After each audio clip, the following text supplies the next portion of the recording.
Y obviamente también la exploración como tal de pronto es más minuciosa con la especialidad correspondiente, que es otorrinolaringología. Sin embargo, es importante que en la valoración semiológica nosotros conozcamos qué alteraciones el paciente puede presentar cuando tiene alteraciones a nivel de la audición y a nivel de la nariz, ¿ya? Siempre empezando con lo que es la anamnesis en relación al oído externo o en relación a la exploración de los oídos. El paciente puede acudir a la consulta por dolor en el oído, que sería una otalgia, una otorrea, o sea, es la presencia de secreciones del conducto auditivo externo, alteraciones en la sensibilidad auditiva, que podría ser una hipoacusia, una acusia, etcétera. Ruidos que normalmente no deberían escuchar, que son los tinnitus y los acúfenos. No se olviden que también las alteraciones, sobre todo vestibulares, pueden dar alteraciones del equilibrio que pueden traducirse por vértigos, ¿sí? Entonces, siempre vamos a, después de hacer una buena anamnesis, comenzar haciendo una inspección y después una palpación, ¿no? A la inspección lo que tenemos que ver es, lógicamente, la implantación de los pabellones auriculares, ¿no? Que tiene que ser a la misma altura en ambos lados, ¿no? Y ver si no tienen una implantación muy alta o muy baja, que puede estar relacionado con malformaciones congénitas. Y al margen de eso, ver la indemnidad del pabellón auricular, ¿no? Que tenga la conformación anatómica normal, porque puede haber malformaciones congénitas asociadas a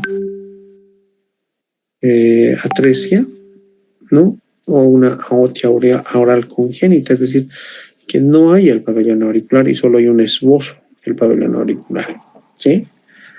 En algunas circunstancias el pabellón auricular puede ser mucho más grande, hablo de una macrootia o de orejas grandes, o de orejas pequeñas, una microotia, ¿no? O que en lugar de pabellón auricular haya esbozos de pabellón auricular varios que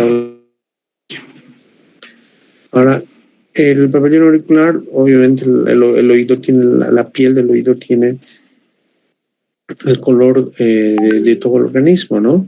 Sin embargo, puede haber alteraciones localizadas en relación a las modificaciones del color que pueden estar relacionadas con palidez, puede haber cianosis, en algunos casos puede haber un tono incluso azulado, ¿no? Lo que pasa, por ejemplo, como dice aquí, en la alcaptonuria, que es una enfermedad congénita y el paciente tiene un aspecto de una oreja azulada, ¿no? O pueden ser eritematosas o rojas, ¿ya? Entonces, importante tomar en cuenta las modificaciones del color del pabellón auricular, ¿no?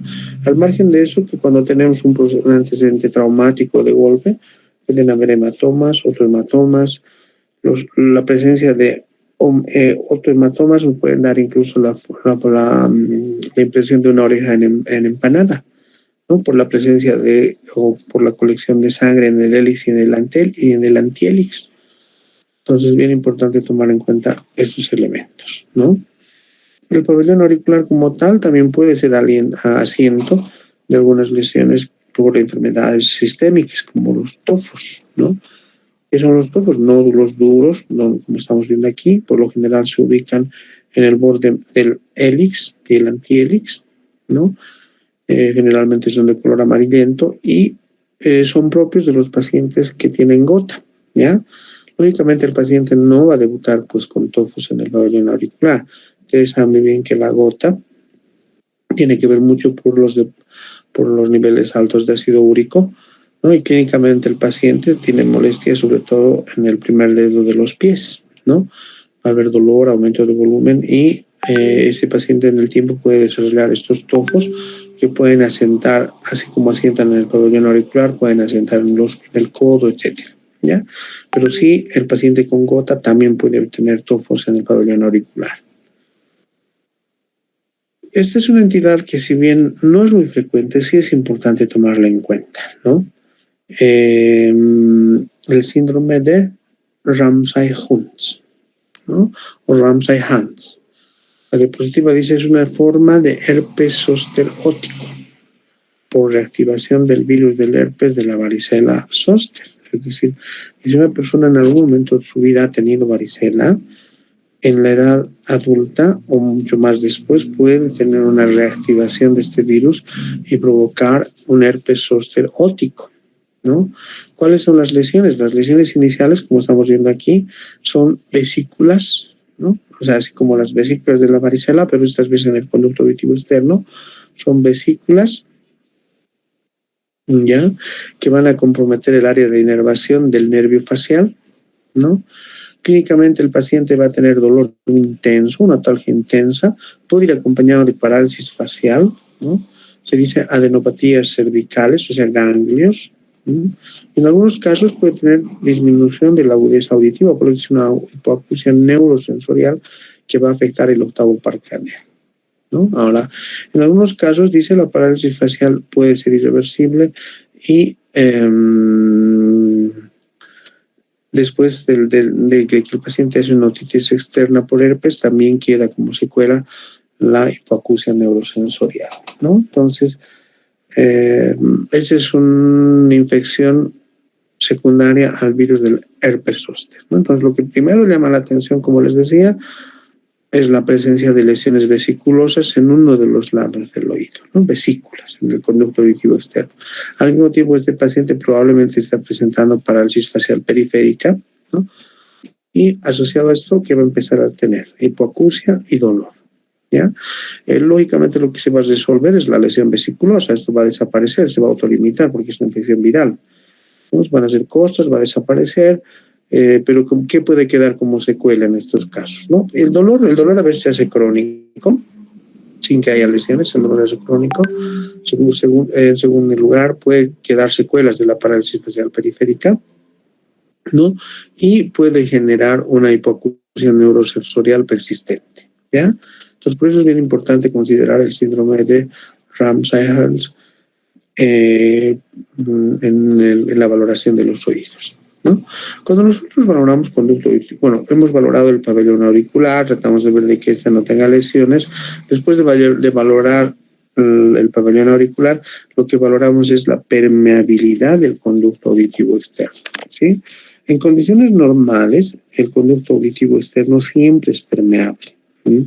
Puede haber la acumulación de una pequeña cantidad de cera, que eso es normal, pero lo que no puede haber es un tapón de cera, ¿no? A veces el hecho de estimular demasiado el conducto auditivo externo, o sea, no hacerse un adecuado aseo o generar una reacción inflamatoria utilizando objetos que me irriten este segmento, hace que se vaya formando más cera de lo normal, de tal forma que en el tiempo forman un verdadero tapón, ¿no? O sea, se acumula la cera y ocluyen por completo el conducto auditivo externo, ¿no?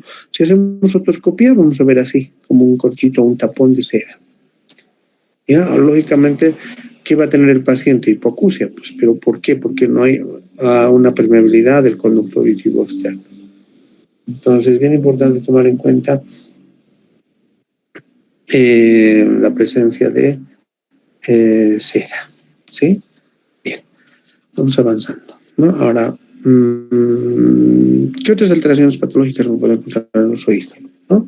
Impétigo, no tengo una imagen, pero el impétigo viene a ser una lesión generalmente cutánea, ¿no?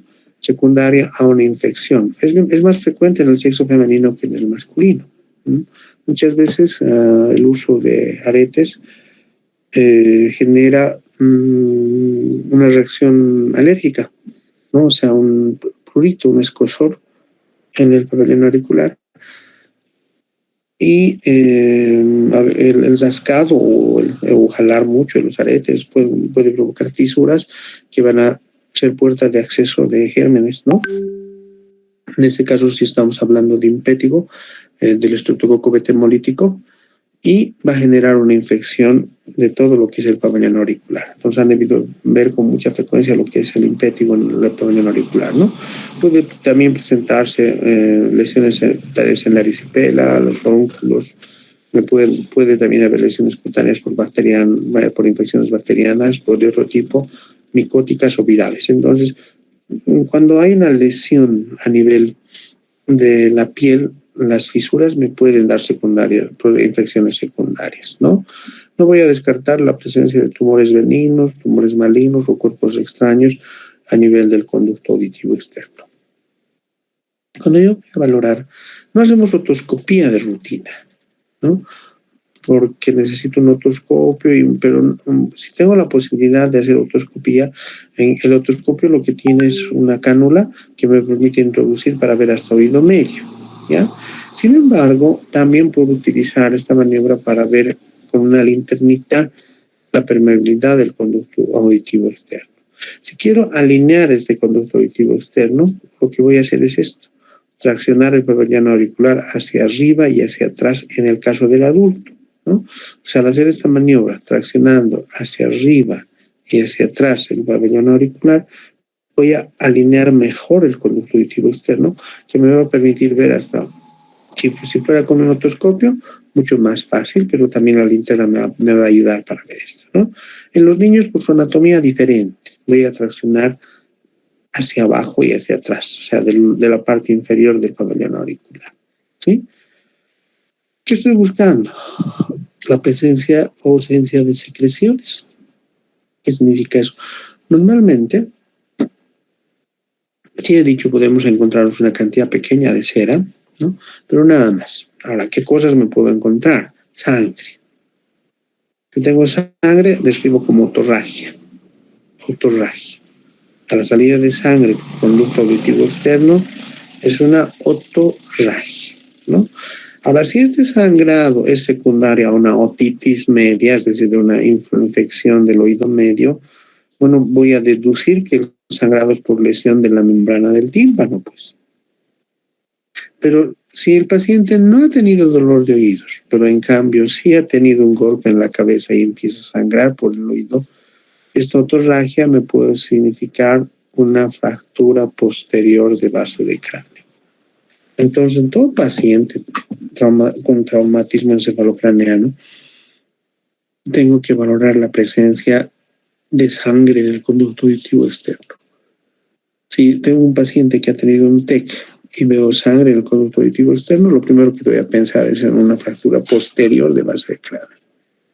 Ahora, lógicamente, si mi paciente previamente ha estado con dolor de oídos, otitis, no voy a pensar en eso, pues voy a pensar en que sea una lesión local a nivel del oído medio y de la membrana del tímpano, ¿no? Ahora, puede ser que en algunas circunstancias no me encuentre con sangre, me encuentre con un líquido bien transparente como un cristal de roca.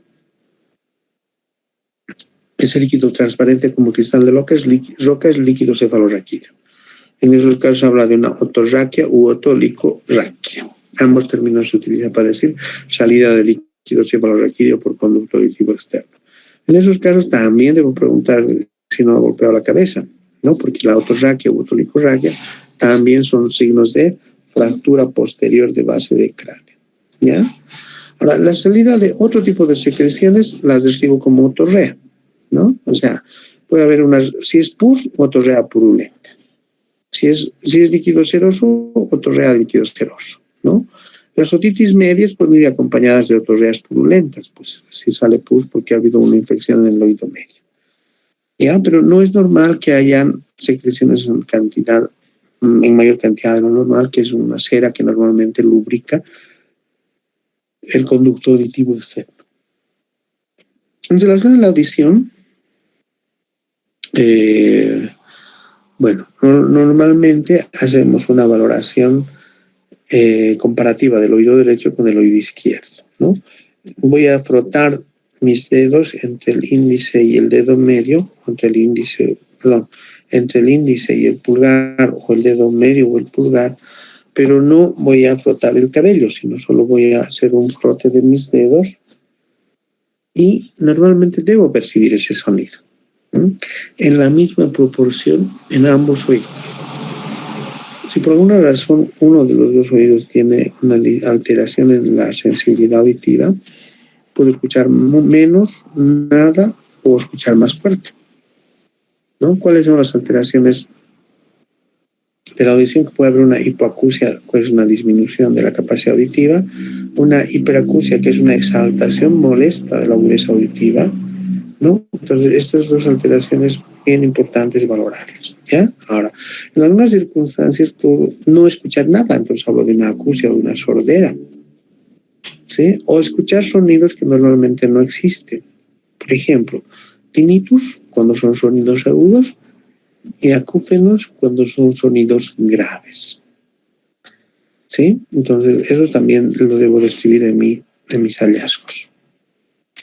Entonces, eso en relación a lo que es la valoración de la audición, ¿no? La valoración normal, como les he dicho, les voy a explicar a través de un material preparado que vamos a emitir en la práctica. En relación a la nariz, ¿qué tengo que valorar? Primero su forma, la posición, la permeabilidad de las fosas nasales, el color de las mucosas, el color y el volumen de los cornetes, la presencia de secreciones, lesiones y masas, ¿no? Al margen de eso, que cuando valoro nariz, también valoro senos paranasales, ¿no? Sobre todo buscando la presencia de dolor o no a la palpación de los senos frontales. No se olviden que tenemos senos frontales y los senos etmoidales o maxilares, ¿no? Que también los puedo hacer a través de una prueba de transiluminación. Bien, entonces, lo primero que voy a buscar son alteraciones en la forma. En realidad, se dice que la nariz tiene la forma de una pirámide, ¿no? Por eso es que cuando escribimos en la historia clínica decimos para pirámide nasal simétrica, ¿ya? Entonces, esta forma de pirámide de la nariz debe ser simétrica, ¿no? Sin embargo, estas alteraciones de la forma pueden estar asociadas a ausencia congénita de la nariz. En estos casos hablo de una arritmia, ¿no? Y de todas las estructuras de la línea media. Entonces, no es muy frecuente, pero sí se puede ver en algunas alteraciones congénitas, ¿no?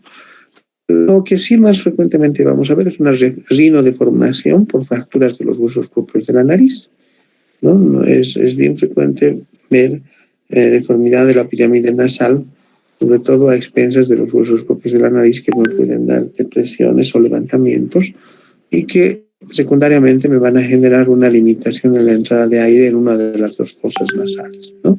Lo normal es que los huesos propios de la nariz estén bien implantados, sin desviaciones, al igual que la desviación del tabique nasal. Las fracturas de los huesos propios de la nariz también me pueden llevar secundariamente a una desviación del tabique nasal que me puede generar una limitación también en la entrada de aire del área afectada, ¿ya? Y no voy a dejar de tomar en cuenta algunas alteraciones congénitas como la nariz en silla de montar. Su nombre lo está diciendo, ¿no? Se asemeja a una silla de montar, por lo tanto va a haber una depresión como si fuera una silla de montar en el dorso de la nariz a nivel del sector medio. Y esta es una enfermedad, esta es una alteración congénita propia de la sífilis congénita, ¿sí? Bien. Así como en el oído, la piel de la nariz también puede cambiar de color, ¿no? Se dice que va a estar pálida en las anemias graves, en el shock hipovolémico o en pacientes que tienen procesos neoplásicos. Puede estar roja o rubicunda cuando hay una eritrodermia localizada.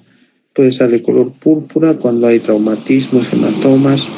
Y obviamente el tono rojizo va a variar de un rojo vinoso hasta amarillento e inclusive luego va a desaparecer. Esta es una lesión que es importante describirla porque sí se da con mucha frecuencia. Este es un rinocima, ¿ya? El rinocima es cuando la piel de la nariz tiene un aspecto de frutilla, tiene un color y aspecto frutillado, ¿no? Por una alteración global en la piel nasal, secundaria a la presencia de acné rosácea, ¿no? Y ocasionalmente en bebedores crónicos. Cuando hablamos de acné rosácea, estamos hablando de una dermatitis que inicialmente se presenta en la región facial, ¿no? Sobre todo en las regiones malares, ¿no? Y que después en el tiempo va a degenerar con una modificación de las características del color y del aspecto de la nariz, ¿no? Que tiene un aspecto de frutilla, afrutillado se dice. Este es un rinocima. Entonces, la primera causa, la acné rosácea, y otra causa puede ser el consumo crónico de alcohol, ¿ya?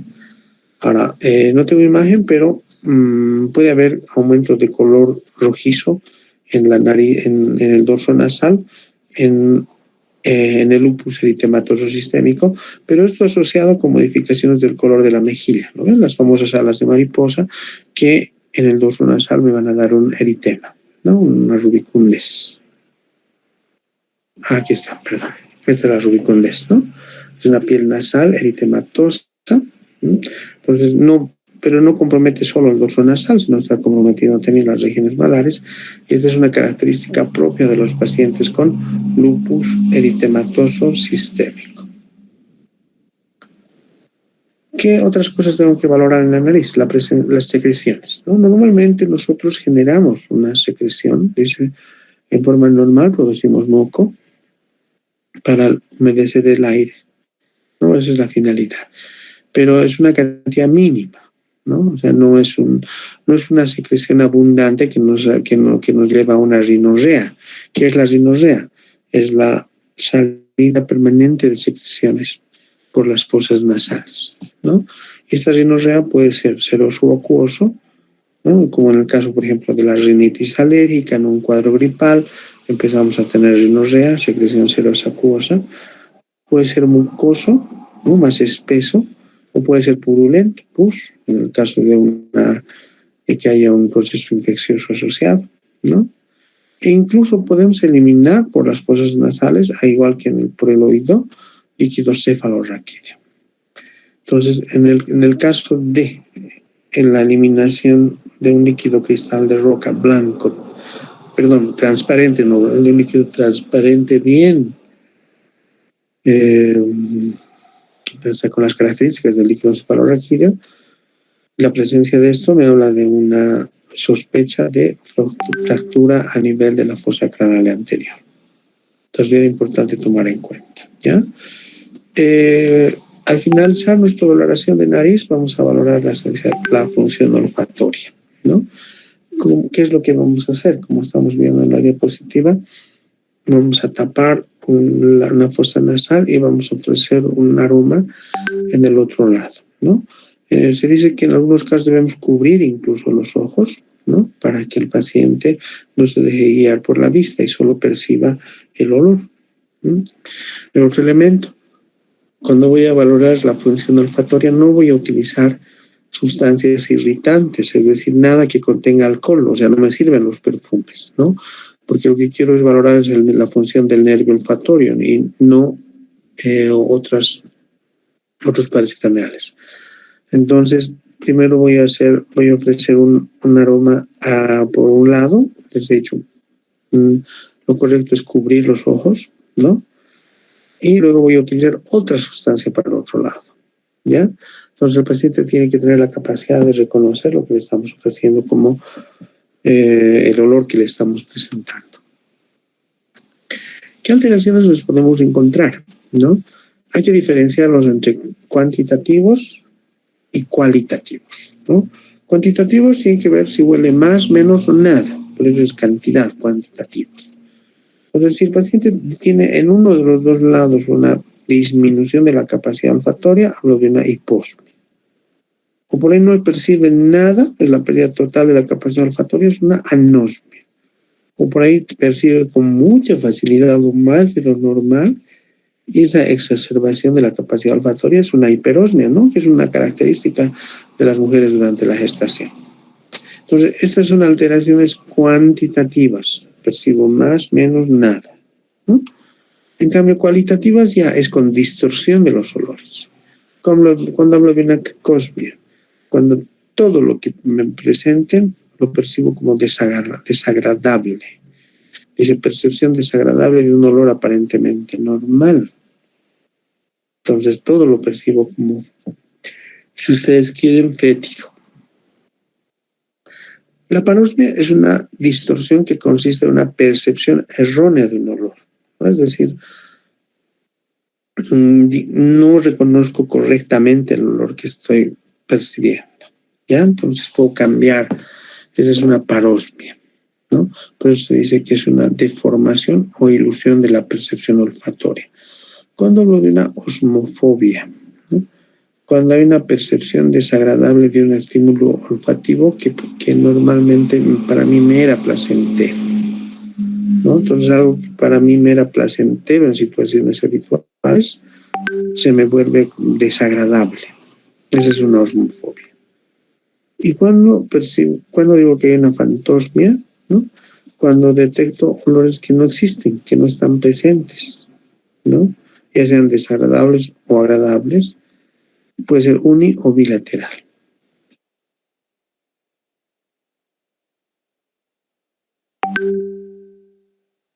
Cuando vamos a hacer la valoración de semiología de la boca, o esto es complementario a la exploración de cabeza, hemos valorado previamente lo que es cráneo, cara, ojos, oídos, nariz, y para completar todo lo que es cabeza vendría a ser la exploración de la boca, ¿no? Bueno, en realidad, si hacemos referencia a lo que registramos en la historia clínica en condiciones normales, no es mucho lo que se registra, ¿no? Como ya se les ha anticipado. En realidad lo que vemos es la simetría de la boca, si la boca es simétrica, si las comisuras labiales están en el mismo nivel, si es que hay alguna modificación del tamaño, se la describe en relación al tamaño, si es grande o pequeña, macrostomía, microstomía. Después vamos a ver la apertura de la boca y la descripción de los hallazgos que nos podamos encontrar, ¿no? Entonces, cuando hacemos exploración de la boca, vamos a mantener esta secuencia de exploración, ¿no? Vamos a valorar primero los labios, después con la ayuda de un bajalengua, vamos a valorar la mucosa bucal, tanto el vestíbulo como los surcos vestibulares. Luego valoramos la lengua, el piso de la boca, el paladar duro y blando, la región amigdalina, y al final las encías y las piezas dentales. En nuestra exploración semiológica es un tanto diferente a la exploración que hace el odontólogo, ¿no? Si hacemos una exploración de las encías en su conjunto y de algún daño en su conjunto de las piezas dentales, pero no hacemos una exploración minuciosa pieza dentaria por pieza dentaria, ¿ya? Obviamente, cuando hablamos de la boca, previamente, antes de entrar a ver el labio como tal, tenemos que ver el tamaño de la boca como tal, ¿no? Entonces, en relación al tamaño de la boca como tal, importante tomar en cuenta lo que les decía, ¿no? O sea, la boca puede ser del tamaño normal, pero en algunas circunstancias o es de un tamaño excesivo, es decir, más grande de lo normal, en cuyo caso hablamos de una macrostomía, o en algunos casos es más pequeña de lo normal, es decir, su pequeño es exiguo, como dice la diapositiva, y hablamos de una microstomía, ¿ya? Un elemento, la macrostomía siempre va a ser, si la encontramos, siempre va a ser congénita. O sea, no hay macrostomía adquirida, por si acaso. Si tenemos una macrostomía, es de causa congénita, es decir, el niño ha nacido con boca grande, ¿no? Y no se adquiere, diferente a la microstomía. La microstomía puede ser congénita, que el niño haya nacido con una boca pequeña, pero puede ser también adquirida secundaria a otras patologías que van a modificar las características de la cara o del macizo facial. Como ejemplo está la esclerodermia generalizada, que cuando llega a comprometer cara puede provocar una disminución del tamaño de la boca en su conjunto, ¿ya? Entonces, bien importante. Ahora, lo que les decía, empezamos valorando labios, ¿no? Y hay que tomar en cuenta las diferentes alteraciones, desde las alteraciones congénitas hasta las adquiridas, ¿no? Algo que no pasa desapercibido es el labio leporino, que también se llama labio hendido o fisura del labio, ¿no? Esta es una malformación congénita más frecuente en varones. Puede ser en un solo lado o puede ser en ambos lados, por eso dice que puede ser uni o bilateral. Y la mayor parte de las veces esta malformación congénita no viene sola, no solo compromete el labio, sino que también compromete paladar, ¿no? Duro y blandos, ¿no? Entonces, muchas veces tenemos labio leporino con paladar hendido, como estamos viendo en las imágenes. Pero bueno, en algunas circunstancias también solo puede comprometer el labio y tener íntegro el paladar. ¿Ya? Bien, vamos a ver, vamos a describir en condiciones normales, los labios no tienen solución de continuidad, tienen dos comisuras que son simétricas, están a la misma altura, ¿no? Y como les había explicado, para valorar los labios, yo voy a valorar los labios en 3 tiempos. Primero el reposo, que me va a poder permitir ver la indemnidad del labio como tal. Luego soplando, que me va a permitir que las comisuras labiales se acerquen hacia la línea media y me permite valorar asimetrías. Y en un tercer tiempo le puedo pedir que me enseñe sus dientes y con eso las comisuras labiales se alejan de la línea media y me permite ver si existe alguna desviación. ¿Ya? Al margen de eso, lo que tengo que ver es pues, las características de la piel en los labios, ¿no? No se olviden que aquí tenemos una zona de transición cutáneo-mucosa, es decir, entre lo que es piel y lo que es mucosa, ¿ya? Y esa zona de transición cutáneo-mucosa está en los labios a nivel de la cara, ¿no? Entonces, cuando hablamos de los labios como tal, o sea, como les decía, ver qué alteraciones se pueden presentar, sobre todo el tipo inflamatorio, ¿no? Cuando hablamos de inflamación de los labios, nos referimos a una queilitis, ¿no? O sea, cuando hay una queilitis, lo primero que se manifiesta como alteración es la inflamación de la mucosa de los labios, ¿no? Es decir, la zona por detrás de la zona de transición cutánea mucosa. Ahora, las queilitis la mayor parte de las veces pueden ser carenciales, es decir, por déficit de hierro, etcétera, pero también se pueden asociar a otros procesos inflamatorios infecciosos, ¿no?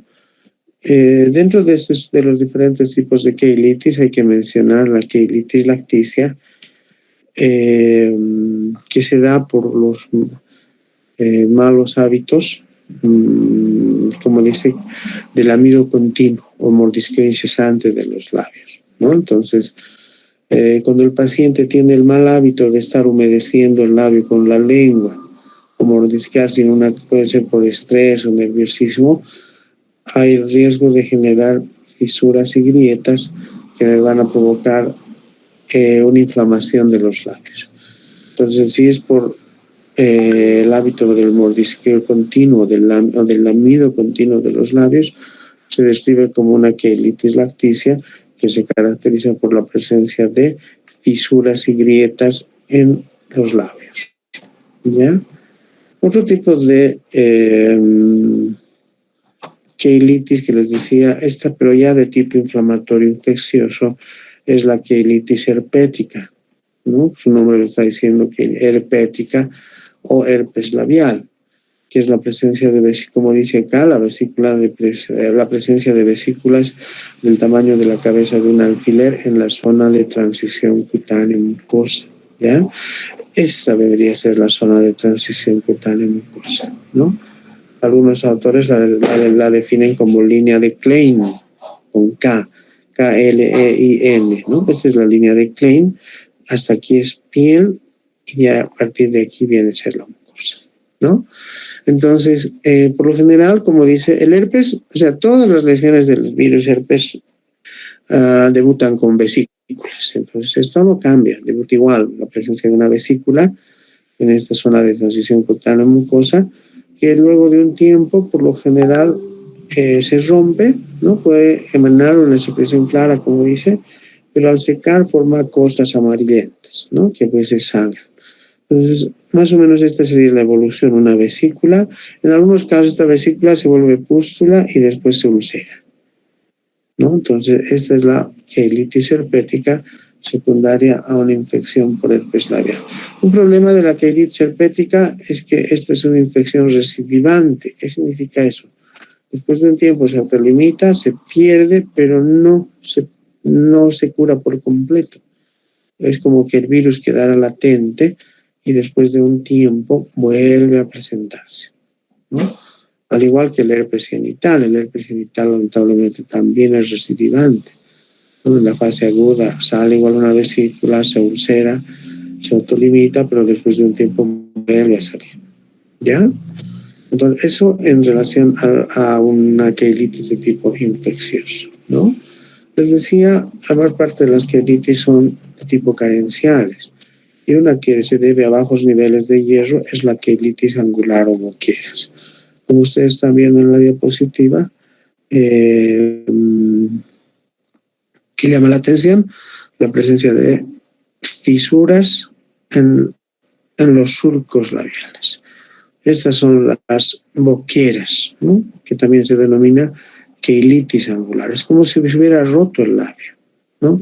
Entonces dice que son lesiones que asientan en la comisura labial, maceradas, con fisuras dolorosas, que cuando se rompen dificultan la succión, dificultan abrir la boca o duelen para el momento de hablar o comer, ¿no? Y la mayor parte de las veces la causa es bajos niveles de hierro, ¿sí? Bien, entonces lo primero que he valorado ha sido, como les decía, los labios para ver qué tipo de lesiones asientan a nivel de los labios. Antes de entrar a ver la mucosa oral como tal, tengo que valorar la apertura bucal, ¿sí? O sea, una vez que he valorado en reposo, como les he indicado, en 3 tiempos, en reposo, soplando y enseñando los dientes, lo siguiente que voy a hacer con el paciente es decirle que por favor abra la boca, ¿no? Es decir, tengo que valorar la capacidad de abrir la boca del paciente. Lógicamente eso tiene que ver mucho con la articulación temporomaxilar, ¿no? Pero también puede tener que ver con algunas lesiones cicatrizales a nivel de la región de la cara, ¿ya? Entonces, hay 2 elementos. Puede haber dificultad en la apertura de la boca y también puede haber asimetría en la abertura de la boca, ¿no? Entonces, dentro de las causas de dificultad para abrir la boca, ya les decía, pueden ser elementos cicatrices, ¿no? Quemaduras, heridas, etcétera, que dificultan que el paciente pueda abrir la boca. Pero otro elemento que me puede generar dificultad para abrir la boca es lesiones de la articulación temporomaxilar, específicamente una anquilosis de la articulación temporomaxilar, ¿no? Existen algunas patologías, algunos síndromes en los cuales se produce una obstrucción, una, ¿cómo les puedo decir? Una unión de la articulación temporomaxilar de manera que no es normal. Entonces, en esos casos, el paciente no tiene dificultades para abrir la boca, ¿no? Entonces, si es de causa articular, la primera causa es la anquilosis de la articulación temporomaxilar, que puede estar asociada a procesos de artritis o artrosis, ¿no? Y la otra por lesión de partes blandas, que tiene que ver con quemaduras, heridas o bridas cicatrizales, ¿ya? La mayor parte de las veces, en relación a la articulación temporomaxilar, puede ser secundarios a traumatismos, ¿no? Que han degenerado a una artrosis postraumática o también puede deberse a una artritis reumatoide, ¿ya? Bien. Entonces, uno de los elementos que hay que considerar es la dificultad de la apertura de la boca. Otros de los elementos son las causas infecciosas, ¿no? Pero en cuyo caso el paciente hace un trismo. ¿El trismo qué es? Es una contractura marcada de los músculos maceteros. Ese es el trismo. Es la contracción de los músculos maceteros que hacen que el paciente no pueda abrir la boca, ¿no? Ahora, ese trismo puede tener causas locales y causas generales, ¿no? Las causas locales, por ejemplo, un flemón dentario periamigdalino, una lesión mandibular, etcétera, o sea, que sea a nivel solo de la región de los maceteros. Pero también el trismo está asociado a causas generales como el tétanos, la triquinosis, las intoxicaciones por estricnina, intoxicaciones por derivados de la fenotiazina, en los pacientes que hacen meningitis, ¿no? Va asociado la contracción de los maceteros de trismo con rigidez de nuca, por ejemplo, ¿no? Entonces es una imagen de un paciente que está con una meningitis, ¿ya? Entonces, si se contraen los masseteros, no se puede abrir la boca, ¿no? Entonces, ahora, muchas veces el paciente logra abrir la boca, pero tiene dificultad en el cierre de la boca. Pues también tiene que ver con la articulación temporomaxilar. Muchas veces se produce una luxación bilateral de la mandíbula, en cuyo caso el paciente queda con la boca abierta, ¿ya? O también puede haber una parálisis bilateral del trigémino, en cuyo caso hablamos de una diplejía masticatoria, en donde el paciente, una vez que abre la boca, ya no la puede cerrar, ¿no? Entonces, una es de causa neurológica, la lesión del trigémino, y la otra es de tipo traumático con una luxación bilateral, ¿no? Ahora, puede darse en algunas circunstancias que la abertura de la boca sea asimétrica cuando la lesión del trigémino es unilateral. La parálisis motora unilateral del trigémino me va a dar lo que es una monoplejía masticatoria.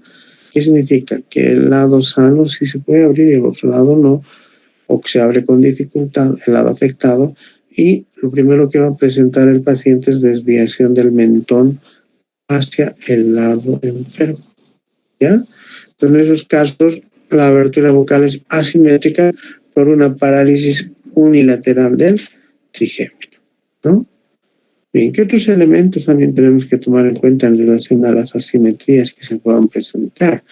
Esto es reposo, ¿no? Tal vez esto era antes que lo anterior, en relación a la asimetría que se pueda presentar en la parálisis facial periférica, ¿no? Si vemos esta imagen, estamos viendo una paciente con una parálisis facial periférica donde no puede cerrar por completo. Esta imagen hemos visto en ojos. No puede cerrar por completo los párpados, esto se llama lagoftalmos, ¿no? Seguro que si le hemos dicho que arrugue la frente, tampoco ha podido arrugar la frente en este lado. ¿Y qué es lo que está pasando? El lado paralizado se está cayendo, ¿no? Entonces, aquí está cerrando normalmente, la comisura labial en el lado del sano está al nivel normal, pero no así en el lado enfermo, ¿no? Entonces, en la parálisis facial periférica, como dice, la comisura del lado afectado se encuentra dirigida hacia abajo o como caído, ¿no? Y la del sano está hacia arriba y hacia afuera. Es decir, en esta imagen, por ejemplo, da el aspecto de que el paciente estuviera fumando una pipa, ¿no? Con el lado paralizado. Por eso se llama también en la parálisis facial periférica facies del fumador de pipa, ¿ya? Ahora les decía, los labios se valoran pidiéndole al paciente que me muestre también, sople por un lado y por otro lado que muestre sus dientes, ¿no? Entonces, cuando yo le pida que muestre sus dientes, en condiciones normales, ambas comisuras tendrían que separarse, ¿no? O sea, primero tienen que estar al mismo nivel. Aquí ya estamos notando que en el lado izquierdo hay una ligera caída. Aquí es mucho más evidente. Y cuando le pido que muestre sus dientes, solo me muestra los dientes del lado sano, porque lo del lado paralizado está caído. Entonces, esta forma de la boca, y en la siguiente diapositiva se puede ver mucho más notoria. Este es el lado de la parálisis. Lo que va a ocurrir es que la forma adquiere, se dice, una forma de raqueta, ¿no? Es como si el paciente, o sea, no puede abrir este lado y da el aspecto en conjunto de que esto adquiere la forma de una raqueta, ¿no? Ese es el famoso signo de Pitres, donde los labios, al enseñar los dientes, adquieren una forma de raqueta, ¿sí? Entonces, importante tomar en cuenta, ¿ya? Ahora, entonces les decía, una vez que hemos valorado labios, el tamaño de la boca, la abertura bucal, todo eso, lo que tenemos que valorar es la mucosa bucal y el vestíbulo, ¿ya? No se olviden que tenemos un surco vestibular.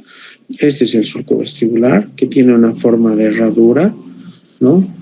Que va de una tuberosidad a otra tuberosidad del maxilar, que tiene un frenillo medio superior, un frenillo medio inferior, y hay frenillos laterales que son menos evidentes, ¿sí? Eso en relación al surco vestibular, ¿no? Ahora, a este nivel de este segmento del surco vestibular, lo que está por detrás de los labios y por delante de las encías, ¿qué alteraciones podemos tener, ¿no? Un elemento es el frenillo hipertrófico, ¿no? Este frenillo en condiciones normales es un elemento bastante elástico, ¿sí? Sin embargo, en algunas circunstancias puede haber una hipertrofia de ese frenillo que me puede generar una separación o diastemia, de los incisivos superiores, ¿no? Que en algunos casos es mucho más marcado, ¿ya? Y al mismo tiempo, como hay una atracción de esto, me puede generar una isquemia del paladar, ¿no? De inicio del paladar duro, ¿ya? Entonces, esta es una de las deformaciones que puede presentar el paciente con frenillo hipertrófico. Pero también les decía, voy a ver si no hay alteraciones en la mucosa oral, ¿no? Y la inflamación de la mucosa oral se llama estomatitis, ¿no? La estomatitis es el proceso inflamatorio de la mucosa oral. Por lo general, cuando hay inflamación de la mucosa oral, el paciente tiene dolor que puede variar de intensidad, que se exacerba cuando hay elementos dentro de la boca, es decir, alimentos, por ejemplo, se exacerba durante la masticación. El paciente tiende a tener cialorrea, es decir, saliva en mayor cantidad de lo normal. Si es niño, hasta puede estar babeando, ¿no? Y en casos muy excepcionales, en lugar de haber cialorrea, hay todo lo contrario, hay sequedad de la boca, ¿no? Cuando hay estomatitis, y la sequedad de la boca se la define como una aicialia, ¿ya? En condiciones normales, o sea, no me voy a limitar a ver, esta mucosa, ¿no? Voy a ver, sí, la mucosa del surco vestibular, pero también voy a ver la mucosa oral abriendo la boca y viendo toda la mucosa de la cavidad oral, ¿sí? Normalmente el color normal de la mucosa es rosado, pues al igual que la conjuntiva palpebral, por ejemplo, porque eso también es mucosa. La mucosa normal es rosada en un individuo que no cursa con anemia o eritrocitosis, donde puede estar pálida o muy oscura, ¿no? Ahora, cuando hay inflamación es eritematoso, como en este caso, está rojo, ¿sí? Bien, sin embargo, no voy a descuidar de ver que no hayan otro tipo de alteraciones y me puedo encontrar en la mucosa oral, por ejemplo, con anomalías en su coloración, ¿no? Miren, si ustedes ven estas diapositivas, se van a dar cuenta que hay unas manchas que, entre comillas, como dice acá, se denominan manchas pardas porque son más o menos de un color achocolatado, ¿no? Este color pardo, ojo, no es negro, que es propia de la enfermedad de Addison. Puede estar en la mucosa oral, pero también puede asentar en la lengua, ¿no? Generalmente toma toda la mucosa oral, puede estar en la mucosa oral, en las encías, en el paladar duro blando, y eso le da el aspecto de, como decíamos, boca de perro, ¿no? Pues si ustedes tienen una mascotita y le ven en este momento, los perritos, pero de forma fisiológica y normal, tienen estas manchitas. En el ser humano no existe, ¿no? Entonces, en la enfermedad de Addison podemos desarrollar manchas pardas, ¿ya? Otro tipo de manchas que me puedo encontrar son manchas melánicas, ¿no? Que es propia del síndrome de Peutz-Jeghers, es decir, el paciente, diferente de las pardas, ¿no? Porque estas melánicas ya son mucho más oscuras. Por eso dice como pecas de distribución labial y periapical, que es propia del síndrome de Peutz-Jeghers, ¿no? Ahora, lógico que estos hallazgos no son aislados, ¿no? Este paciente en la enfermedad de Addison seguro va a tener una hiperpigmentación cutánea generalizada, diferente a lo que pasa en el síndrome de Peutz-Jeghers. Pero en el síndrome de Peutz-Jeghers hablo de manchas melánicas, no manchas pardas. Estas son negras prácticamente, ¿ya? ¿Qué otras cosas me puedo encontrar en lo que es la mucosa, ¿no? Estas manchas o velos blancos, ¿no? Amarillo parduzcos, sobre todo en los lactantes. Ahora, no significa que en el adulto no se presente. Esta es una estomatitis oídica o Muget, ¿no? secundaria a una infección por Candida albicans, ¿no? Entonces es frecuente el mugido oral, o sea, la moniliasis oral en los lactantes, ¿no? A veces por un aseo inadecuado de la mama o porque a veces, o sea, siempre como el lactante está, a veces hace uso de biberones y no se hace una adecuada higiene, puede generar una infección micótica localizada que se llama estomatitis zoódica o Muget, más comúnmente conocida como moniliasis oral, que si bien se da más en los lactantes, también se puede dar en los adultos, ¿no? ¿Qué otras lesiones me puedo encontrar en la mucosa oral? Las famosas manchas de Koplik, ¿no? Estas, dentro de lo que son signos patognomónicos, se decía que las manchas de Koplik eran patognomónicos de sarampión. ¿Eso qué significa? Que si yo me encontraba estas manchas en un paciente que tenía fiebre y granos, o sea, eruptiva, era sarampión, ¿no? O sea, ya se decía que era sarampión. Obviamente se sigue considerando de alta incidencia en el sarampión, pero también hemos hablado del concepto de patognomónico, ¿no? Entonces, en el sarampión, como dice aquí, se presentan manchas como salpicadura de cal, pequeñitas, tamaño no superior al de la cabeza de un alfiler, generalmente alrededor es rojo, por eso dice rodeadas de un cerco rubicundo, por lo general situadas en la cara interna de las mejillas, próximas al conducto de Stenón. No se olviden que el conducto de Stenón es la desembocadura de las glándulas parótidas, ¿no? Y también en la mucosa yugal. Entonces, si tenemos estas manchas como salpicadura de cal pequeñitas y además el paciente está cursando con fiebre y tiene una enfermedad febril eruptiva, esto vendría a ser unas manchas de Koplik que se presentan en el sarampión, ¿ya? Otra lesión muy frecuente en la mucosa oral es esto, ¿no? Pues lo que comúnmente nosotros conocemos como aftas, ¿no? Lo que viene a tener el nombre de estomatitis aftosa simple, porque se presenta, por lo general, asienta en la mucosa oral por detrás de la lengua, lo que no significa que no pueda comprometer otros segmentos de la cavidad oral, ¿no? Entonces, asienta sobre todo en el labio inferior, en el surco gingivo-labial, en la cara interna de los carrillos, en el paladar óseo, etc. ¿Cuál es la característica? Presencia de úlceras, ¿no? Por lo general, del tamaño de una lenteja, de bordes netos, porque es bien definido. En las superficies se presenta una especie de pseudomembrana amarilla grisácea y alrededor está enrojecido, ese es el áloe eritematoso. Por lo general, de causa infecciosa viral, son muy dolorosas, ¿no? El dolor se exacerba con alimentos o fríos o calientes o irritantes, y por lo general esta lesión dura de 8 a 10 días y cura sin dejar cicatriz, ¿no? En el lactante viene a ser un problema, pues, porque el lactante, como tiene mucho dolor, se resiste a succionar. Y secundariamente a estas lesiones, el lactante puede entrar en una deshidratación, ¿no? El otro elemento es que por lo general la presencia de estomatitis aftosa en los niños también tiene un prodromo, ¿no? Es decir, muchas veces el prodromo se caracteriza solo por fiebre y malestar general, ¿no? Y cuando aparece la lesión ulcerosa en la mucosa, desaparece la fiebre, pero empiezan las molestias locales, ¿sí? Entonces, al ser una lesión, una infección viral, no tiene un tratamiento quimioterápico o antibiótico específico y solo se utilizan medios locales, ¿no? Para aliviar el dolor y calmar y bajar la sensibilidad dolorosa, y que después de un tiempo se autolimite, ¿ya?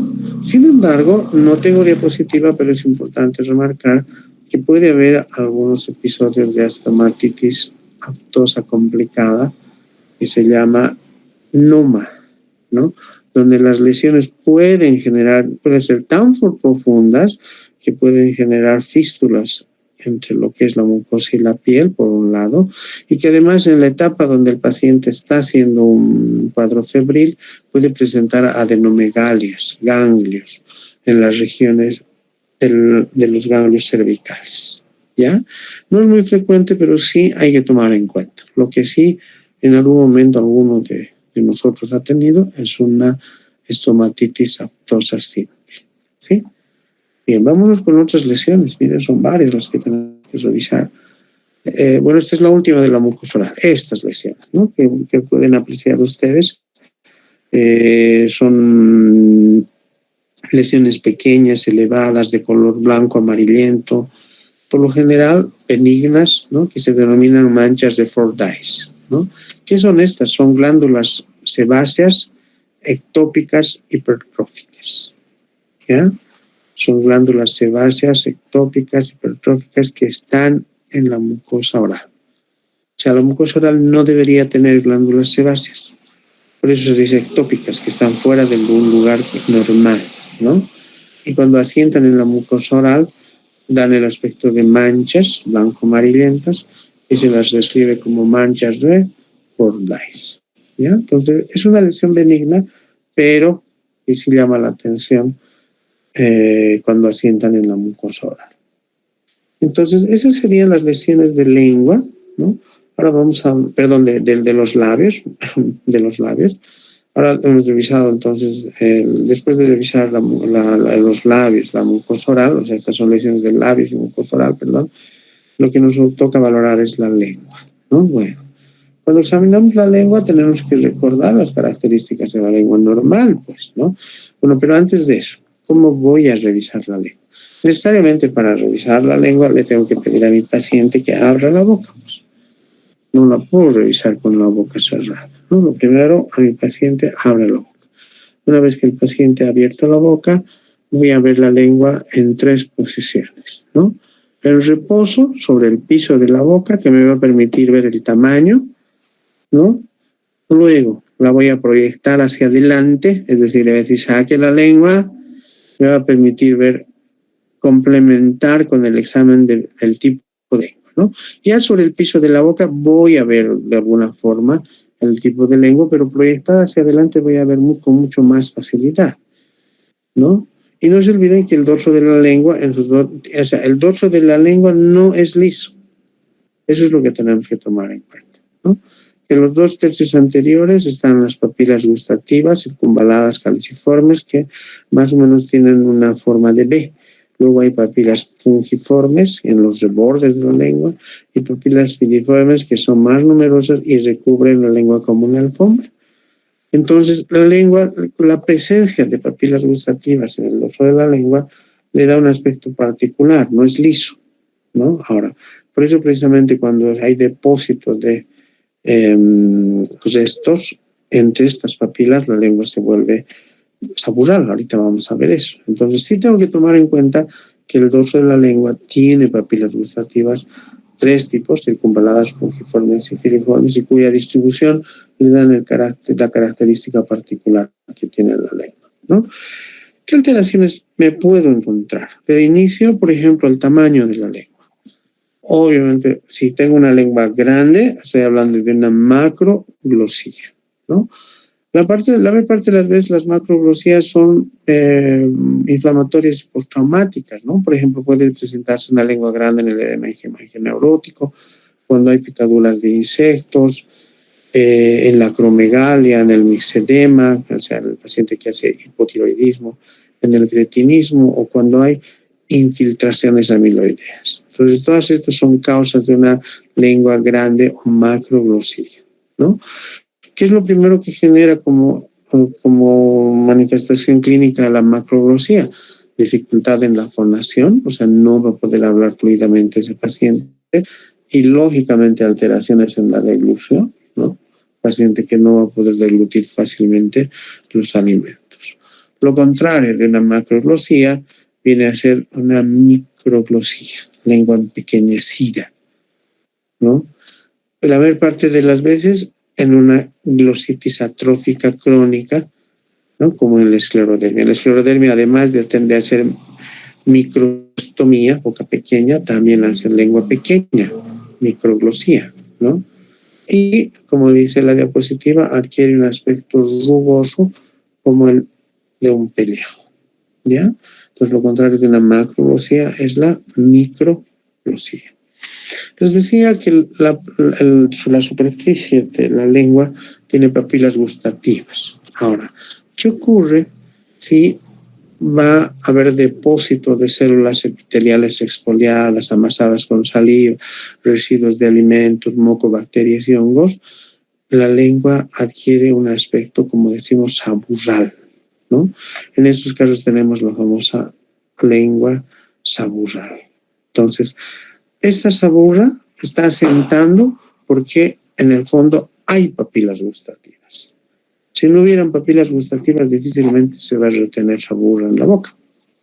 Ahora, cuando ya están en exceso, hay que buscar las causas. En realidad, en condiciones fisiológicas, existe saburra en la mañana, antes de ingerir alimentos, antes de hacer el aseo bucal, cuando nos despertamos, sobre todo en el tercio posterior de la lengua, existe una proporción de saburra. Ahora, si el paciente, por ejemplo, además, por decirles, duerme con la boca abierta, ¿no? Consume mucho bebidas alcohólicas, fuma, ¿no?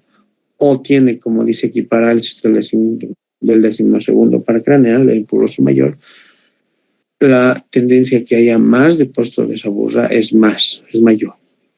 Entonces el paciente va a estar con una lengua así blanca prácticamente, ¿no? Que esta es la saburra lingual. Puede también estar asociada a lengua saburral a un paciente con deshidratación, con fiebre, con enfermedades neurológicas, los pacientes inconscientes, ¿no? Aquellos que no están en estado de lucidez. Y el ayuno prolongado, etc. Entonces, esas son las causas de lengua saburral. Entonces, yo veo estas células epiteliales exfoliadas, amasadas como en el dorso de la lengua, estoy hablando de una lengua saburral, ¿ya? Lo contrario de una lengua saburral es una lengua barnizada, donde no hay nada. ¿Por qué no hay nada aquí? ¿Por qué no se depositan esas células exfoliadas? Porque no hay papilas. Por eso la lengua barnizada es sin papilas linguales, ¿no? Ahora la lengua parece inflamada, lisa, brillante, esa es una lengua barnizada, ¿no? Seguro que este paciente tiene trastornos en la sensibilidad gustativa, no va a percibir sabores, ¿no? Por lo menos no en todo el segmento donde no hay papilas gustativas, al margen de que la lengua está como barnizada, ¿sí? Entonces, eso puedo ver yo cuando mi paciente abre la boca y cuando proyecta hacia adelante, pero también no se olviden que les he dicho que junto con la lengua tengo que valorar el frenillo de la lengua. Así como tenemos un frenillo en los labios, tenemos un frenillo debajo de la lengua, ¿no? En condiciones normales también este frenillo es muy elástico, no dificulta que saquemos la lengua, ¿no? Pero tampoco permite que la lengua salga en exceso. Ya tiene una función el frenillo, ¿ya? Entonces, si el frenillo es muy corto, como en este caso, ¿no? Primero que el paciente no va a poder sacar la punta de la lengua. Esa es la lengua fixata, ¿no? No va a tener buena movilidad de su lengua, esa es una anquiloglosia. Por eso el frenillo corto me va a dar como consecuencia una lengua fixata o una anquiloglosia, ¿ya? ¿Por qué? Porque es un frenillo más corto, hipertrófico, dificulta la movilidad de la lengua, ¿no? Y también va a dificultar la fonación, es decir, no va a poder pronunciar todos los sonidos labiales y sobre todo los sonidos sibilantes, ¿ya? Entonces, cuando yo le digo, porque cuando yo voy a valorar lengua, les decía, en un primer tiempo veo sobre el piso de la boca. En un segundo tiempo le digo que saque la lengua hacia afuera, no lo va a poder hacer. En un tercer tiempo le voy a decir a mi paciente con la punta de la lengua toque el paladar, tampoco va a poder tocar en el caso del frenillo corto, ¿no? Entonces, el frenillo corto me da como consecuencia lengua fixata o una anquiloglosia, y esta es la forma en que vamos a ver, ¿no? Que al margen de que me va a generar obviamente un tema estético, ¿no? Me va a provocar sobre todo dificultades en la fonación, en la pronunciación de sonidos labiales silbantes, ¿sí? Y como ningún extremo es bueno, el otro extremo, cuando no hay frenillo, esto es lo que pasa, ¿no? La ausencia de frenillo, o sea, cuando no existe este elemento, me va a provocar un acrobatismo lingual. ¿Qué significa eso? Que como la lengua puede salir con toda facilidad se hace pues la lengua hipertrófica y más larga en el tiempo, ¿no? Entonces, eso permite que la lengua tenga una movilidad anormal, ¿no? Que pueda salir más de lo normal, pero que cuando yo le pida que toque con la punta el paladar, esto puede ir hasta atrás e incluso obstruir la abertura superior de la faringe. Son pacientes que difícilmente van a dormir en decúbito dorsal, ¿no? Porque al dormir en decúbito dorsal muchas veces esta lengua obstruye la vía aérea superior y el paciente puede tener sensación de ahogo, falta de aire. Por eso es que son pacientes que por lo general o duermen en decúbito ventral o en decúbito lateral, porque su lengua es más grande de lo normal y tiene una movilidad anormal que puede obstruir la vía aérea superior, ¿no?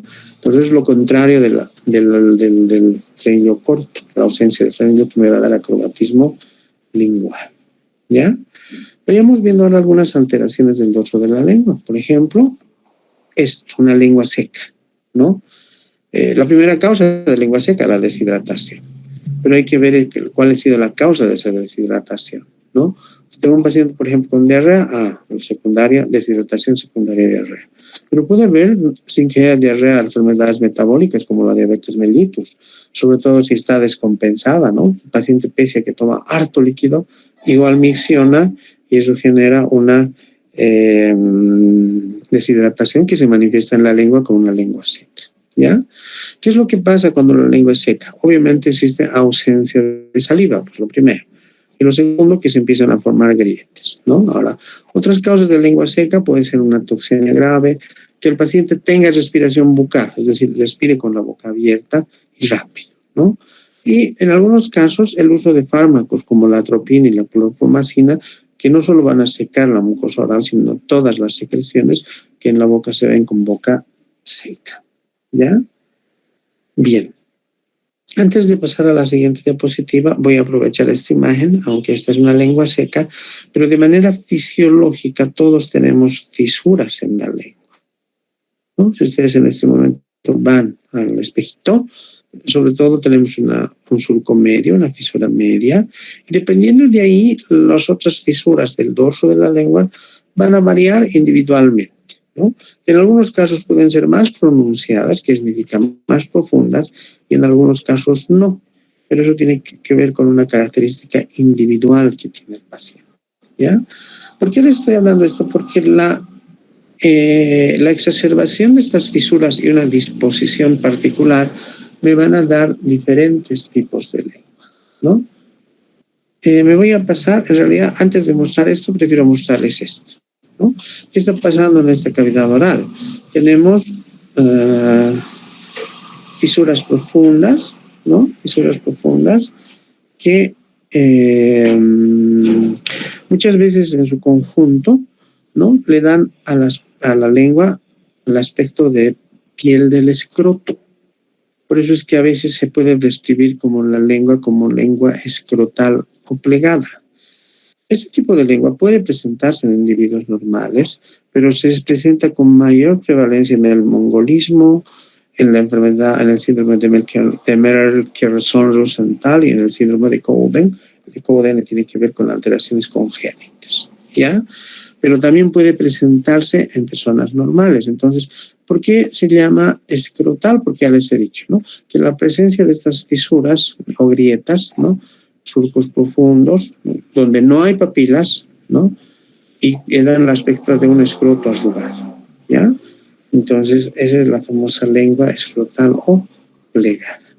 Entonces, ya les vuelvo a recalcar, los hallazgos nunca son aislados, siempre voy a correlacionar con otros hallazgos que pueda haber en otros segmentos corporales, pues, ¿no? Lógico que si mi paciente tiene alteraciones cromosómicas, puede tener una facies mongólica, etcétera, y me encuentro con esto, voy a asociar este hallazgo con su alteración congénita, ¿no? Pero si es un individuo que impresiona como que tiene características normales y solo tengo modificaciones en el dorso de la lengua, puedo decir que esta lengua escrotal está presentándose en un individuo normal, ¿ya? Entonces, les decía, cuando estas fisuras son muy marcadas, pueden tener aspecto de piel de escroto, ¿no? En el caso de la lengua escrotal. Pero a veces estas fisuras pueden tener otra distribución, ¿no? Miren, por ejemplo, acá, y que en su conjunto dan el aspecto de las circunvalaciones del cerebro, por eso aquí esta la describo como una lengua cerebriforme, ¿no? Dice, los surcos se disponen desordenadamente en todos los sentidos, ¿no? Pero con cierta simetría en ambos lados, ¿no? Puede haber una comisura central más pronunciada, ¿no?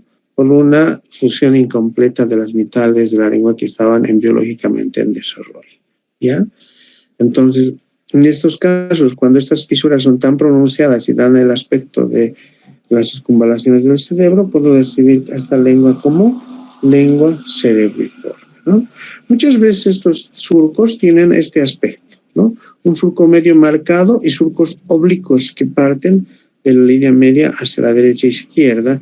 Y ahí hablamos de una lengua foliácea, ¿no? Con un surco longitudinal mediano y surcos secundarios dispuestos oblicuamente. ¿Por qué se llama foliácea? Porque esta disposición de los surcos le dan el aspecto de una hoja, ¿no? De una hoja. Esta es la lengua foliácea, ¿sí?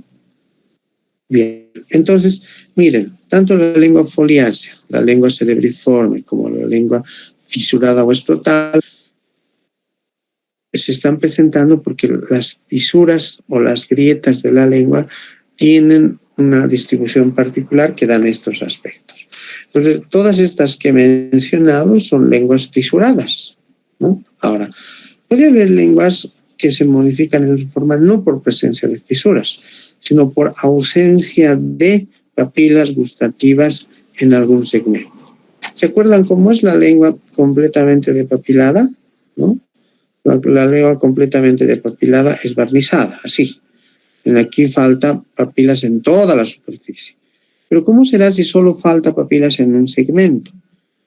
¿No? Esta parte lisa solo va a ser en un segmento, ¿no? Y esa ausencia segmentaria de papilas gustativas me puede dar lo que son las lenguas depapiladas como la lengua geográfica. ¿Qué es la lengua geográfica? ¿Qué otros nombres tiene? Glositis migratoria benigna, erupción migratoria de la lengua, donde las papilas filiformes sobre todo desaparecen y se forman manchas, una especie de manchas ovales, zonas lisas, ¿no? De un color más intenso que el resto, por eso dice vermellón, y cuando son varias manchitas asemejan a un mapa, por eso se dice geográfica, ¿no? También puede ser inocua, es decir, presentarse en individuos sanos, ¿ya? Pero no voy a dejar de considerar que puede estar asociado a procesos inflamatorios crónicos, ¿no? E incluso a procesos micóticos, o sea, hongos, ¿sí? Entonces voy a hacer mi correlación con mis otros hallazgos. Ahora, cuando estas zonas depapiladas que tienen aspecto de mapas están en el dorso de la lengua, se llama lengua geográfica. Pero muchas veces estas zonas depapiladas asientan en los márgenes de la lengua, en los bordes de la lengua. En esos casos ya no hablo de una lengua geográfica, sino de una lengua marginata, ¿ya? Entonces, otras imágenes, miren. O sea, aquí lo que se nota es el cambio de color, pero si miro de más de cerca, seguro voy a ver que este segmento está liso, carente de papilas, ¿no? Acá tenemos otras dos. Ya, miren, aquí tengo otra. Ahora, puede estar también relacionada, como dice la diapositiva, con el estrés emocional. En individuos normales puede tener carácter hereditario sin que haya mayor manifestación de otra enfermedad. Puede estar asociada a la psoriasis, al síndrome de Reiter. Entonces, estos hallazgos tienen múltiples causas, ¿ya? Pero que no puedo dejar de describir en mi exploración de la lengua, ¿sí? Entonces no voy a poner lengua de características normales, ¿no? Aunque puede ser en un individuo normal, pero ya la ausencia de papilas en un segmento no es normal, ¿no? Entonces tendré que describir o como lengua geográfica o como lengua marginata, sin ser tan preciso en mi descripción de decir de cuántos por cuántos centímetros, etcétera, ¿ya? Bien. ¿Qué otras lesiones en el dorso de la lengua me puedo encontrar? Esto, la glositis romboidal media, ¿no? Por lo general, muchas veces debuta como una mancha, pero después toma la característica de ser una placa, ¿no? Y al final parece como una tumulación o una lesión, como puedo decir, hiperplásica, ¿no? Por eso es que se habla de tres etapas o tres fases de la lengua fisurada, ¿no? O tres formas clínicas. Una atrófica o macular, donde solo veo una mancha que no es elevada. Una hiperplásica o exofítica, ¿no? Que vendría a ser esta, ¿no? Y puede haber incluso una forma fisurada o lobulada, donde ya estamos viendo lóbulos, ¿sí? Entonces, esa es la famosa glositis romboidal media, ¿no? Si bien no está bien establecida su causa, pero en un 25% de los casos se ha determinado que es secundaria a Candida albicans. O sea, hay una relación directa con la presencia de este tipo de lengua con la infección por Candida albicans, o sea, una candidiasis, una micosis, ¿ya? Estamos viendo otro tipo de lengua, esta es la lengua pilosa negra, ¿no? Su nombre, ¿por qué se llama pilosa? Porque parece que fuera vello. La literatura dice pelo humedecido de perro en el dorso de la lengua. En realidad lo que son estas lesiones como pelo humedecido de perro en el dorso de la lengua son papilas filiformes que se han queratinizado, se han ennegrecido y se han queratinizado, ¿no? Lógicamente, un elemento es el estético, no es nada agradable ver una lengua negra, ¿no? Dos, puede estar asociado a alteraciones en la gustación, el paciente siempre va a estar con mal sabor, ¿no? Y obviamente va a ser halitosis, ¿ya? Y algunas veces boca seca, ¿no? Entonces, ahora, la causa, ¿no? Puede ser el consumo exagerado de tabaco, cigarro, algunos tipos de alimentos y fármacos, algunos microorganismos, ¿no? Puede estar asociada a fiebre, deshidratación, uso exagerado de antibióticos orales o boca seca. La reducción de saliva en su flujo normal puede darme la presencia de lengua pilosa negra por queratinización de las papilas filiformes, ¿ya?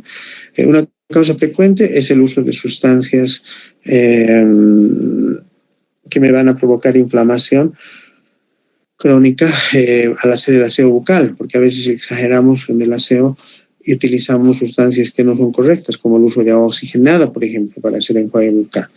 El enjuague bucal tiene que ser como un enjuague normal, no puedo mezclar otros elementos, ¿no? Entonces, todo lo que me vaya a dañar las papilas filiformes pueden generar en el tiempo su queratinización y dar el aspecto de pelo de perro en la boca, ¿ya? Entonces, la lengua pilosa negra, que también se llama lengua vellosa o peluda, o melanoglosia, ¿sí? Bien. No voy a dejar de tomar en cuenta las lesiones atróficas de la lengua, ¿no? Como es la lengua atrófica simple. ¿Por qué se llama atrófica? Porque es más pequeña de lo normal, ¿no? Miren, les decía, una de las formas de valorar es sobre el piso de la boca. Pues aquí estoy viendo que está muy por dentro de la arcada dentaria, ¿no? Y como asienta por dentro, deja la impresión de las huellas de los dientes en los bordes de la lengua. Este es el signo de la tapa corona, ¿no? Por lo general, la lengua atrófica es secundaria a una enfermedad carencial también, deficiencias nutritivas, ¿no? En pacientes con anemia ferropénica, en pacientes que han tenido cirugías y han sido gastrectomizados en la pelagra por déficit de riboflavina, vitamina del complejo B, o también en tratamientos prolongados con antibióticos y en poliomielitis. Entonces, son múltiples las causas, pero de hecho ya si yo veo una lengua pequeña con signo de la tapa corona al borde, estoy hablando de una lengua atrófica simple. Algunas veces resulta que por alguna razón tenemos un antecedente traumático o inflamatorio en la lengua y es así como se pone la lengua. Esta es una glositis aguda profunda donde hay una infiltración limitada o difusa. Puede ser por traumatismo directo, que el paciente haya mordido, que él haya mordido a alguien, por picadura de insectos, quemaduras o procesos infecciosos vecinos de la lengua, ¿no? De la faringe, laringe, etc. Entonces, cuando se inflama la lengua, aumenta este tamaño y se llama de una glositis aguda profunda. Cuando hay glositis aguda profunda, de hecho, lo primero que se nota es el aumento de tamaño de la lengua. Eso se percibe como una lengua tumefacta, aumentada de volumen, ¿no? Segundo, el paciente no puede pronunciar bien las palabras, hay dificultades de la fonación, no puede incluso respirar bien, no mueve la lengua fácilmente porque es muy dolorosa, ¿no? Y empieza a eliminar saliva en forma abundante por la presencia de la inflamación de la lengua. ¿Ya? Bien. Algunos otros tipos de lenguas menos frecuentes, pero sí es importante tomarse en cuenta, es la lengua escarlatinosa, ¿no? Donde estamos viendo una lengua, dice, alargada y roja, ¿no? Hay bastante jaburra, que se va a desprender de adelante hacia atrás, ¿no? Pero ¿cuál es la característica? ¿No? Las papilas están muy hinchadas. Entonces, si tengo papilas bien inflamadas en un fondo saburral, esto en su conjunto tiene un aspecto aframbuesado o como lengua de gato. ¿Ya? Entonces, hace un rato hemos hablado de boca de perro, ahora estamos hablando de lengua de gato o aframbuesada. ¿Qué es lo que combina? La presencia de saburra entre papilas gustativas inflamadas, ¿no? Y esto en su conjunto se conoce como lengua escarlatinosa. Bien, entonces esas son las alteraciones de la lengua que me podría encontrar y que tendría que describir en mi historia clínica, ¿no? Una vez que he valorado labios, mucosa oral, lengua, me voy a ir a valorar piso de la boca. Y en el piso de la boca,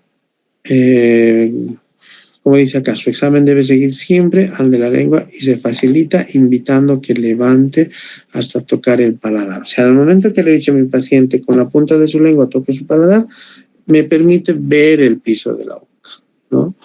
Y puedo complementar mi exploración haciendo una palpación digital, ¿ya? Es decir, me pongo un guante que me va a proteger a mí y obviamente también al paciente, y voy a hacer una palpación digital para evitar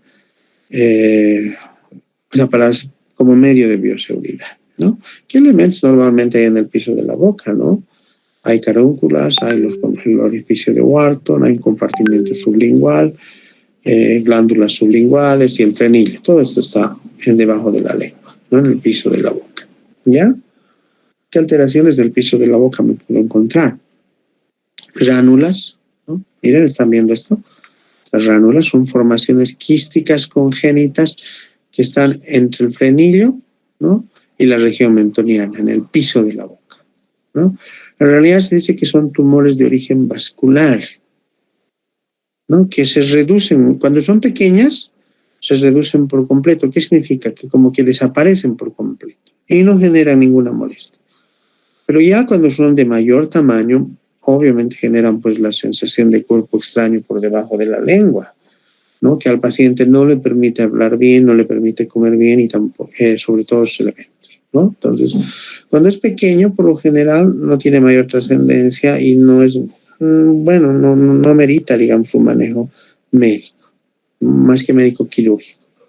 Pero ya cuando el quiste adquiere un tamaño mucho más grande, a veces es necesario hacer una exéresis a través de un procedimiento quirúrgico, porque hay que tener mucho cuidado porque el cerebral parte es muy irrigado y tiene bastante componente vascular, ¿sí? Ya. Una urgencia médica de las enfermedades del piso de la boca es la angina de Lugo. ¿Qué es la angina de Lugo? Es la inflamación del suelo de la boca, ¿no? Inflamación e infección del suelo de la boca, ¿no? Generalmente una secuela de un absceso de la glándula submaxilar. Entonces, ¿qué es lo que pasa? Hay un eritema, o sea, la piel se pone roja, caliente, hay un edema que comprime la lengua, que le dificulta no solo la deglución y la fonación, sino incluso la respiración. Son pacientes con aliento muy fétido, compromiso marcado del estado general, porque van a hacer fiebre, van a hacer taquicardia, van a hacer diaforesis, malestar general, etcétera, ¿no? Y lo que está pasando es que está formando un absceso en el piso de la boca. está habiendo una colección de pus en el piso de la boca, ¿ya?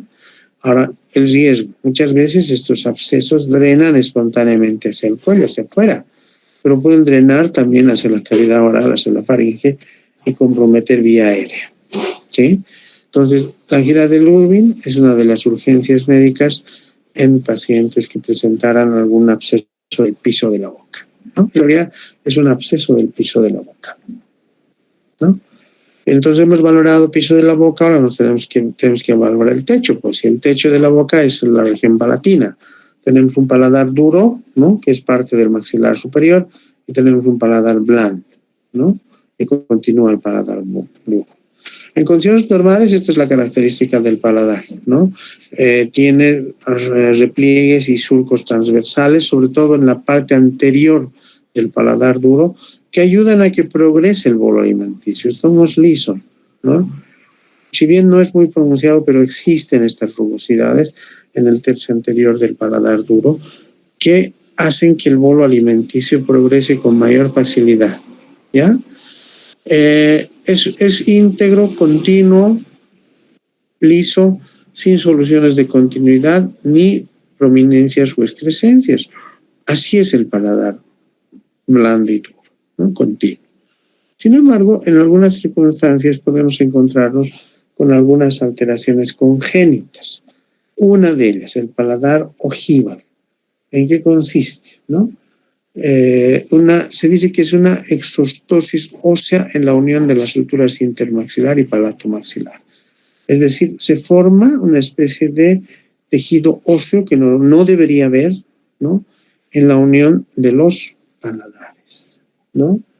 De hecho, cuando hablamos de paladar ojival, estoy hablando de un paladar estrecho, ¿no?, por eso se llama ojival, y al medio se forma una exostosis ósea.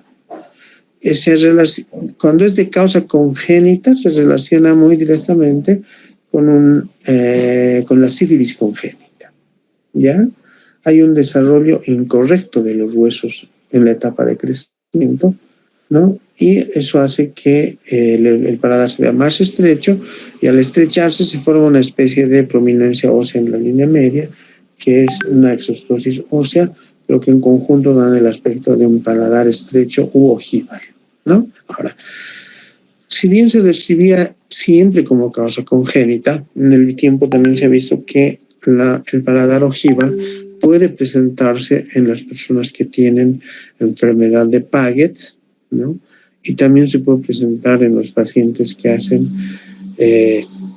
hipoxia crónica, como es el caso de la facies adenoidea, ¿no? Si ustedes se acuerdan, cuando hemos visto facies adenoidea, es un paciente que respira por la boca, con la boca abierta, porque detrás de la nasofaringe tiene las amígdalas de Lluska, entre comillas, hipertróficas, es decir, las adenoides se vuelven grandes, y esa hipoxia crónica en el tiempo modifica todo el macizo facial, y parte de las modificaciones del macizo facial es la exostosis ósea, que hace que el paciente tenga un paladar ojival, ¿ya? Les decía, esta imagen ya la hemos visto, pero esto es para mostrarles que cuando muchas veces el paladar hendido también se asocia, el labio leporino se asocia a paladar hendido, ¿sí? ¿Qué otros elementos me puedo encontrar en el paladar? Estas lesiones, ¿no? Lesiones granulomatosas en el paladar blando y duro, que se presenta en la leishmaniasis. Esta es una lesión típica de la leishmaniasis, que por su forma se la describe como signo de la cruz de Lescomel, ¿no? Porque presenta una rama horizontal y una rama vertical que dan en su conjunto un aspecto de cruz. Entonces, el signo de la cruz de Lescomel, signo de leishmaniasis, porque esta es una lesión granulomatosa que asienta en el paladar duro y blando en los pacientes con leishmaniasis, ¿sí? Bien, entonces eso es lo que me puedo encontrar en el paladar duro y blando, ¿no? Ya vamos a terminar esta parte. Tenemos que ver la región amigdalina. Les he aclarado, ¿no?, que las amígdalas no son nada más, bueno, primero hay que ver la región como tal, y después hay que ver el tejido linfoide que hay en esta región. ¿Por qué se llama región amigdalina? Porque es asiento de amígdalas en la mayor parte de este segmento, ¿no? Entonces, la región amigdalina hay que tomar en cuenta los pilares anterior y posterior. Hay que valorar la presencia de amígdalas y la pared posterior de la faringe, ¿no? Importante tomar en cuenta que tenemos varias cadenas de tejido linfoide. El tejido linfoide, en conjunto en la región amigdalina, hace un anillo linfático que se conoce como de Waldeyer, donde se distinguen de arriba a abajo las amígdalas faringeas o adenoides o amígdalas de Lluska, de las que hemos hablado ahorita, ¿no? Es una sola, está situado en el techo y la pared posterior de la nasofaringe, y también se llaman vegetaciones adenoideas. Los pacientes a veces los confunden como pólipos nasales. Ahora, cuando estas no están inflamadas, son planas, pues se confunden con la mucosa, ¿no? Por eso se dice que cuando están eutróficas, o sea, eso es lo normal, que el tejido linfoide esté eutrófico, o sea, no esté hipertrófico, no generan ninguna dificultad mecánica, o sea, no dificultan el paso del aire ni nada, ¿no? No son visibles fácilmente, porque excepto cuando hay a través de un ginoscopio, pero muchas veces pasan desapercibidas cuando valoramos solo con un bajalenguas, ¿ya? Entonces, es la primera cadena, las amígdalas faringes. Las amígdalas tubáricas son están dispuestas alrededor del osteofaringeo, de la trompa de Eustaquio y de la tuba auditiva, ¿no? También no tienen una dificultad porque están cerca de las trompas de Eustaquio, pero sí voy a tomar en cuenta, ¿ya? Me puede generar algunas... cuando hay una inflamación, ¿no? Alguna dificultad en la audición, pues. Ya. Estas son las que habitualmente vemos, ¿no? Las amígdalas palatinas, que están entre los pilares anterior y posterior del velo del paladar, o sea, esto es lo que llamamos, ¿no? Son las más fácilmente accesibles. Cuando el paciente hace una faringoamigdalitis, son las primeras que vemos, que están grandes, rojas, eritematosas, muchas veces con un fondo de pus y sangrantes incluso, ¿no? Tenemos amígdalas linguales que están localizadas en la base de la lengua, y hay cordones laterales que están dispuestos de manera perpendicular en la confluencia de las paredes posterior y lateral de la oro y nasofaringe. Entonces, toda la región amigdalina tiene bastante tejido linfoide, que ustedes saben muy bien que el tejido linfoide viene a ser una especie de mecanismo de defensa que absorbe los procesos infecciosos que afectan a la región. Y en muchos casos, este tejido linfoide, al absorber, entre comillas, la inflamación que se pueda presentar a nivel de la faringe, sobre todo, se hipertrofian, pues, y recién se hacen visibles. Ya les he dicho, en condiciones normales, estas amígdalas son eutróficas, o sea, no están grandes, ¿no? Se confunden con la mucosa oral. Pero cuando ya se inflaman, se vuelven hipertróficas. Y en estos casos generan signos... tiene manifestaciones clínicas de inflamación, ¿ya? Entonces, al margen de alteraciones de las amígdalas en la región faríngea, es importante tomar en cuenta que también se puede presentar otro tipo de alteraciones como úlceras, puede haber cáncer en la región amigdalina, bueno, la amigdalitis aguda por lo general, o la faringoamigdalitis, cuando son visibles las amígdalas palatinas, ¿no? Hemos hablado de eso ahorita. O pueden haber incluso abscesos alrededor de las amígdalas, ¿sí? Bien. Vámonos por lo último que vamos a valorar en la cavidad oral, que son las encías, ¿no? Las encías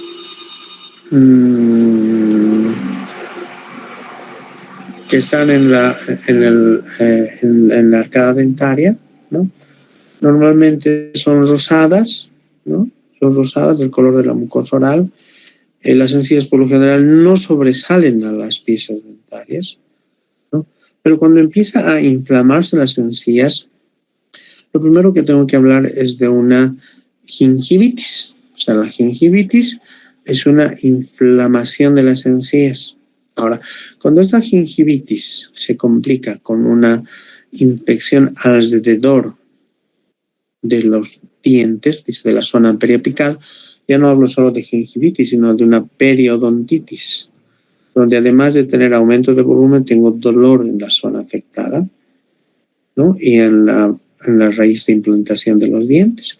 Y muchas veces la gingivitis y la periodontitis pueden estar acompañadas de piorrea, es decir, que de estas encías inflamadas se elimine contenido purulento, pus. ¿Ya? ¿Qué otras patologías de las encías? El escorbuto. El escorbuto por déficit de vitamina C, donde la encía primero cambia de color, está rojo azulado. Está tumefacta, ¿qué significa eso? Aumentada de volumen, está reblandecida y sangra con facilidad, ¿no? Son pacientes que cuando se están haciendo su cepillado de dientes sangran bastante, ¿no? Entonces, puede también deberse al margen de déficit de vitamina C, déficit de vitamina K, pero sobre todo el sangrado, ¿no? O sea, sangrado de las encías sin inflamación de las mismas, la primera causa, déficit de vitamina K. Pero si tengo sangrado de las encías acompañadas de tumefacción, aumento de volumen de las encías, déficit de vitamina C y escorbuto. ¿Ya? Bien, este es un tumor de la encía, ¿no? Un tumor de la encía que se denomina epulis. Por lo general, como dice acá, benigno. Muchas veces solo se ve como una tumefacción eritematosa de la encía, pero al interior, en el paladar blando, se puede llegar a apreciar el tumor, ¿no? De características de bordes irregulares, asimétrico, que obviamente genera molestia porque es un cuerpo extraño en la cavidad oral, ¿no? Pero que histopatológicamente tiene un carácter benigno, es decir, se hace una exéresis y no hay el riesgo de que esto me haga metástasis en otros segmentos y se convierta en un tumor maligno, ¿sí? ¿Qué otros elementos? Bueno, ya no en las encías, sino en las piezas dentarias y encías que me puedo encontrar. Esto que estamos viendo, ¿no? Se dice es como un ribete o una línea de plomo que se forma en la base de implantación de los dientes en las encías, que se conoce como línea de plomo o ribete de Burton. Es una, como dice acá, una línea negra que generalmente se asocia a intoxicación por plomo, ¿sí? Entonces, cuando hay una intoxicación por plomo, el paciente puede hacer esta línea de plomo o ribete de Burton, que también se conoce como lesore de Burton, ¿sí? Lógicamente, para que se desarrolle esta línea de plomo, tiene que haber dientes, pues, porque en ausencia de dientes no se desarrolla, ¿ya? Algo que ya no se ve mucho, pero que es importante conocer, son los famosos dientes de Hutchinson, ¿no? ¿Por qué ya no se ve mucho? Porque bueno, es parte de lo que los dientes de Hutchinson son parte de la sífilis congénita. ¿Por qué se llaman así? Los dientes anteriores están en forma de pala, con una escrutadura semilunar, y seguro que si vemos los molares tienen forma de moras, ¿no? Pero estos dientes de Hutchinson son parte de la sífilis congénita, ¿no? Lógicamente, antes del descubrimiento de la penicilina y el tratamiento de la sífilis con penicilina benzatínica, sí se la veía con mucha frecuencia, pues, pero desde que ya hay tratamiento antibiótico y que además es con una monodosis de penicilina benzatínica, la incidencia de esto baja considerablemente, ¿no? Y es muy raro ver este tipo de lesiones hoy en día. Bien, entonces, hasta aquí hemos hecho la exploración de la boca con todos los elementos.